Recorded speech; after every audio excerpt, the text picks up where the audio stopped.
So we're going to look at another table. We're going to test independence using the two ways we have now.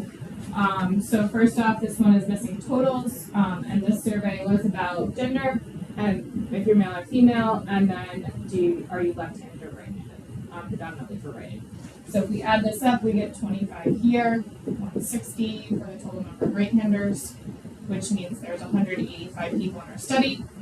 In this study, there were 111 people that were female and 74 that were male. So we are first going to determine if the events a randomly selected student is female and a randomly selected student is left-handed are independent events. So we're going to put an F up here and an L. We could call this not L and not F, but we don't really need to use those for this. So from here, multiplication rule for independent events says if I multiply the two probabilities and they're equal to the probability of the intersection, then the two events are independent, they're not correlated in any sort of way. So P of F is 111 over 185. P of L is 25 over 185.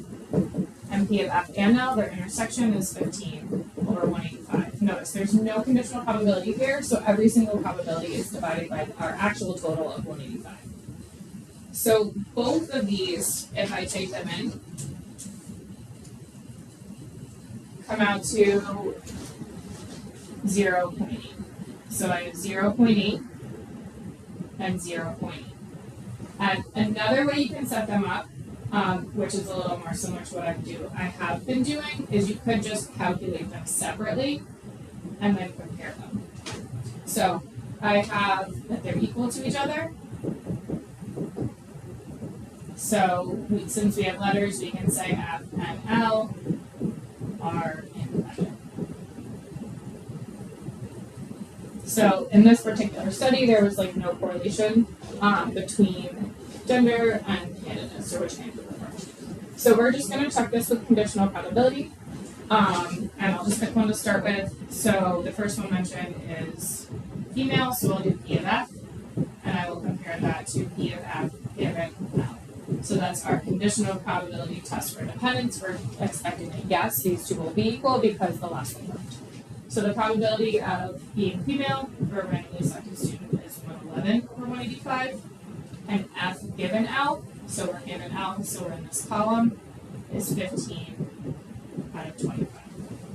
So both of those do equal 0.6. And I will say sometimes they're really close. If you get something that rounds to the nearest hundredth to be the same, these are exact, you can assume that that's close enough. That's kind of a judgment call. But sometimes with the rounding, they're not perfect to multiple decimal places, but if they're within the nearest hundred, you can assume that that works. So F and L are independent. Second word, F and L, because P of F equals P of F given L.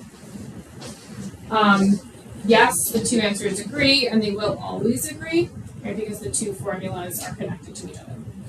So on your reference sheet, you're actually given these two tests, which is super nice. And in combination with your other two formulas, your multiplication rule, your addition rule, right, your OR probability rule, and your basic conditional probability rule, you can kind of use them together to solve different problems.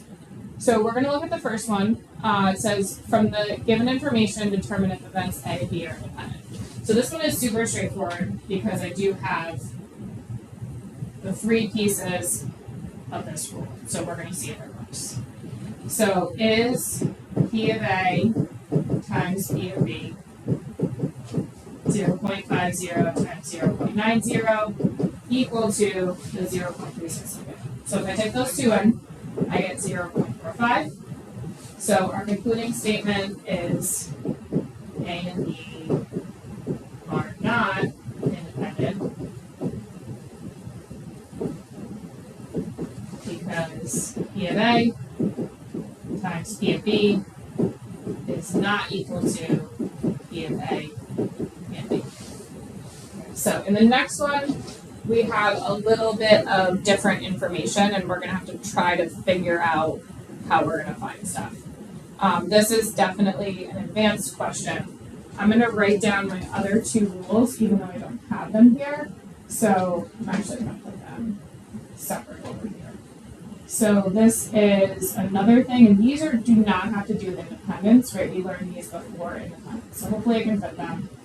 P of A, so P of A union B, that's it. That doesn't feel like something like erasing, equals P of A plus P of B minus P of A and B. So that's given to us. And then our other formula that's given to us is that P of A given B equals P of A and B for the second one, which is P of B. So that's the full information you're given on your worksheet. So for this problem, I have P of A given B. I have P of B, and I have P of A union B. So I don't have enough information because to do this test, I would need P of A. To do this test, I'd also need P of A, and I'd also need P of A intersect B. So we're going to try to work around till we have enough information to use one of our formulas. So I do have two pieces of information in this formula, so I'm going to start with that one and solve for what I don't know. So P of A given B is 0.60, and that equals P of A and B over P of B, which is 0.40. So if I multiply by 0.40, I do get that P of A and B equals 0.24. So right now, I have information that is still not enough because I still don't have P of A, and that's something I need for one of these two formulas. I do now have this, but I still don't have enough to use one of my independence rules. But now that I have P of A and B, I have this. I have this, this, and this. Sorry, did not mean to underline that one. And I can look for P of A. So I have P of A union B, P of B, and P of A and B, and I can solve for P of A, which will then let me get to one of my independence formulas. So P of A union B is 0.76. P of A I don't know. P of B is 0.40. And newly found P of A intersect B is 0.24. So solving this one, and I'm not going to show a lot of solving steps, P of A would be 0.60. So now I'm ready, and I could use either of my formulas. I think my multiplication rule is a little more straightforward because I don't have to calculate the conditional probability, so I'm going to use that one. So I'm going to do P of A times P of B. So P of A is 0.60. P of B is 0.40, and that equals 0.24. This is a separate step. I'm going to draw a line there. So the product of P of A and P of B does equal the same thing as P of A and B. So to conclude, I can write A and B are independent.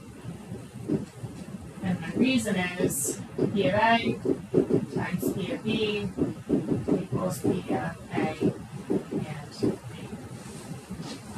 So when I look back at this and I think about communication, it probably would have been a good idea to write this here with each of these. So that's not a fraction, but maybe above it, I could write what I was finding. Just if you're looking at this mass of numbers, then the person grading or looking at what you write can see where the different parts came from.